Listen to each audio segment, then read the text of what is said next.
What's going on? Jake here with Uncommon EDC, and today I'm going to be showing my 11 smallest folding knives in my collection, and thought this would be a fun conversation starter on how small is too small for an EDC knife. Now, none of the knives in this video I would consider large enough to be my primary EDC. Some of them I would carry and have carried as a secondary knife, but some of them are so small that they're almost a novelty. And so let's start by laying the ground rules for how I selected the knives that I'm going to show. First off, no fixed blades. I did have a couple that might have fit the criteria, but not going to include those. Also, no utility knives, no multi-tools of any sort, so multi-tools Swiss Army knives or those style of tools, because like the Victorinox Classic and some of the smaller Victorinox do have knives that might have fit the bill here, but didn't want to fill this with a bunch of Swiss Army knives. Lastly, I went by the manufacturer's listing of the blade length, and I am going with blade length, not cutting edge. And so that is an important distinction because I have a few honorable mentions here, like the Cold Steel Mini Tough Light. This one has a 2-inch blade, but the cutting edge is only 1.3 inches, which would qualify it for this list. But since I'm going off blade length overall, I'm not going to include this one. You can pick these up for around $25. Nice example of the triad lock if it's something you just want to check out. But again, these are just kind of honorable mentions. Next one is the Giant Mouse Ace Nibbler. These are a little bit pricey, $95, and that's one thing you might see on this list is a lot of these knives are not as cheap as you'd expect for such small knives. So this one I got in the Going Gear box and was kind of the inspiration for this video, and it's just a tiny knife with a 1.9 inch blade, and it got me thinking of where that sits in terms of my smallest knives, and didn't make my top 11, so obviously it's a little bit bigger than everything on the list here. But cool little knife from them. And then final honorable mention, a little bit smaller than that, is the Civivi Mini Elementum. And this is 1.83 inches, $45 for these. And this one has this kind of nice antiqued bronze handle. But 1.83 inches is pretty big in comparison to every other knife on this list. So let's get into the list, and I'll talk a little bit about them. I'm not going to go into details, but super detailed, but I'll talk about dimensions and price and things like that. So at number 11, we have the Civivi Kiwi, and this is a cool little double detent, although not as cool as the Mini Bay from Kaiser, which is also a double detent, but that one, the detent on it is really kind of fidgety. This one, it doesn't flip back. You can flip it open very easily. It doesn't flip back. But 1.55 inches on that blade. That's going to be the longest blade on this list. 2.39 inch handle and 3.94 inches overall. You can pick these up for around $45. There's also a longer version of this, the Kiwi Plus, or Kiwi, I don't know how you pronounce it, Plus. And so 1.55 inches, cool little knife. It comes with a couple different handle materials, not a ton, but obviously got it in this Jade G10. But cool little knife from Civivi. Haven't done a full video on that. I unboxed it and just kind of forgot about it for a while. And so I'll probably do a video on this at some point, but I haven't yet. Now, next up, we have a few knives where there's a tie. And so in the event of a tie, I went to overall length or handle length. And so at number 10, we have the Concept Mini Corvid. This one has a 1.5 inch blade, cleaver style blade. Probably should have cleaned these before I did the video, but did not do that. And so 1.5 inch blade, 2.25 inch handle, 3.75 inches overall. These are around $60, so again, not super cheap for such a small knife. And came in a bunch of different colors, and they've released a bunch more, including more premium materials where the price goes up a little bit from there. And there's also an XL, which is huge in comparison. If you're interested in it, that I have a video where I have both of them and kind of do an overview on both of them.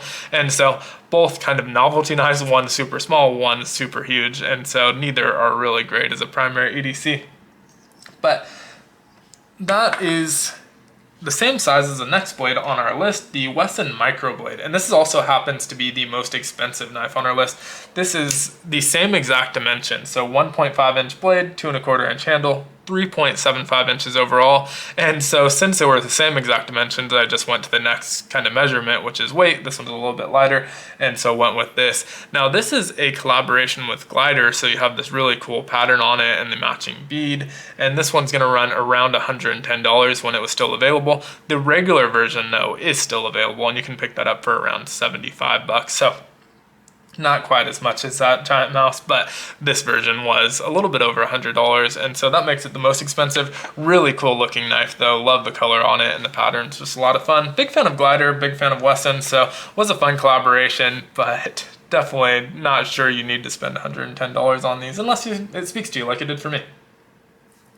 So next up is the only assisted knife on our list, and so a lot of these aren't even locking.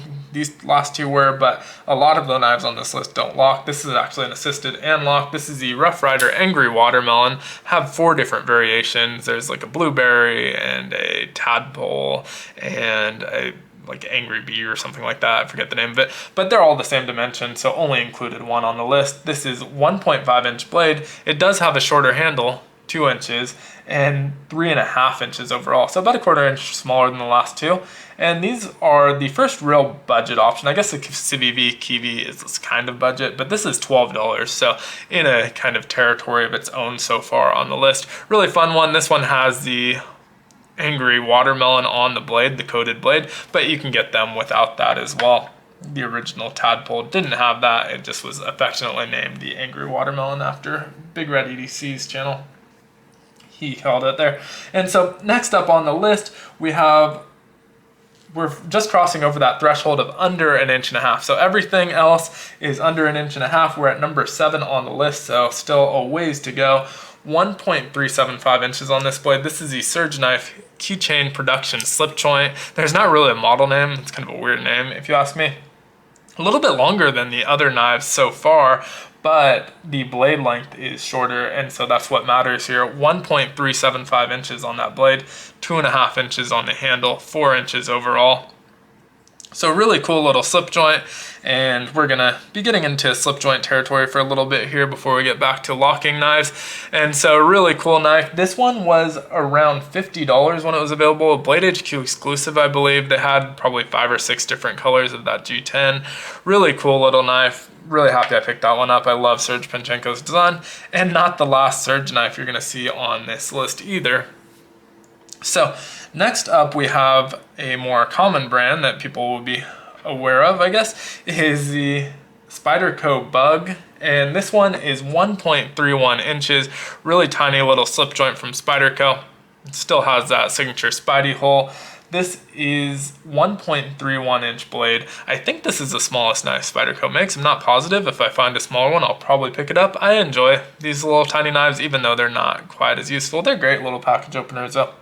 1.625 inches on the handle, 2.875 inches overall, and another kind of budget-friendly one at $21 for this one, which I don't think is too bad. You can get it in this black finish or the stainless steel. I actually have both of them, and so either finish, whatever your preference.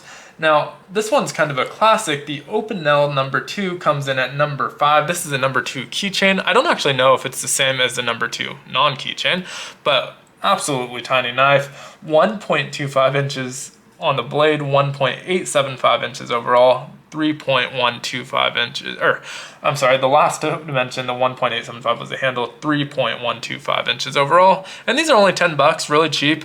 The collar doesn't turn like a typical Opinel, so you can't actually lock this. So this is still a slip joint. It still has that kind of signature collar, just doesn't turn. Now, the number 2 is the smallest that they currently make. They did make a number 1. Back in the day. I think it's been several decades since they made a number 1, and not really easy to find. I remember when I found out about the number 1, I tried searching for it, could not find a single version for sale, so I don't know if those ever come up, but this one is really small. And the last knife over 1.25 inches. So everything under here, we're going down to 1.25 inches. And that moves us down to another Panchenko knife, another Spyderco. This is at number 4, the Spyderco Panchenko Dog Tag. This is the Gen 4. These are 1.19 inches on that blade. Another slip joint, really cool looking blade shape on there. Definitely that signature Serge Panchenko look, tucks in real nicely. And 2.03 inches on the handle. Overall length is only 3.22 inches. These are, I believe, around $50 when they were around. I think they're sold out most places. You can probably still find them, but they're kind of going away, I think. Maybe there's a newer model, that's why. But last I looked, these were sold out. Now, Next up, we have the Boker D2 stub. This is number 3. I have 2 different versions of this, one in this green and another orange. And so this has a 1-inch blade, so super small, and 1.75 inches on the handle, 2.9 inches overall, and also around that $50 price point. Now, last knife over an inch on this list, so that was number 3. We have 2 knives under an inch. This one, it was a really great package opener. They're limited edition. I think this one had 1,000. The orange one, maybe it was also 1,000 or 750, something like that. But limited edition on both of these. Fun little knife. They also have non-limited edition versions. I don't know if those are, I think you can still buy them on the Boker site. So if you're interested in that one, definitely check that out. But number 2 is a recent one, almost got left off the list just because I forgot about it. It's kind of a novelty knife again. And so this is the O-Knife Nightclaw, 0.92 inches on that blade, 1.58 inch diameter on the handle. And the overall length of this one is 3.14 inches, the start of pi, and $30 for these ones. Another $6 on the donut scales if you want it in this donut scale, but they have a blue or a tan version if you don't care about the scales. And so really cool little knife, not too bad price-wise, 30 bucks. It's, like I said, kind of a novelty knife. I don't know that this one's gonna have much pocket time, but I enjoy fidgeting with it. It's super fidgety with this button lock, the only button lock on our list, and the button is also the only way to deploy it, although it's not an automatic. So that's 0.92 inches. The next one is an even bigger step down. So that's pretty similar to our D2 stub at the 1-inch blade. But the last one on our list is pretty aptly named. Number 1, I have the Rough Rider, smallest of the small, in brass. And so I have this quarter here for scale because it is that small. The overall blade length on this is 1/2 inch. 0.87 inches on the handle, bringing the overall length to 1.12. And this is functioning. It does fold. There's no lock on it, but it is folding. You can grab onto that little opening. The stainless steel version has a nail nick. This one has a thumb hole, although you can barely get your fingernail in there. So super, super tiny. And like I said, this quarter is here just for kind of comparison. And so side by side, you can see it's not much bigger than a quarter. Open and closed, it can sit right on top of that quarter.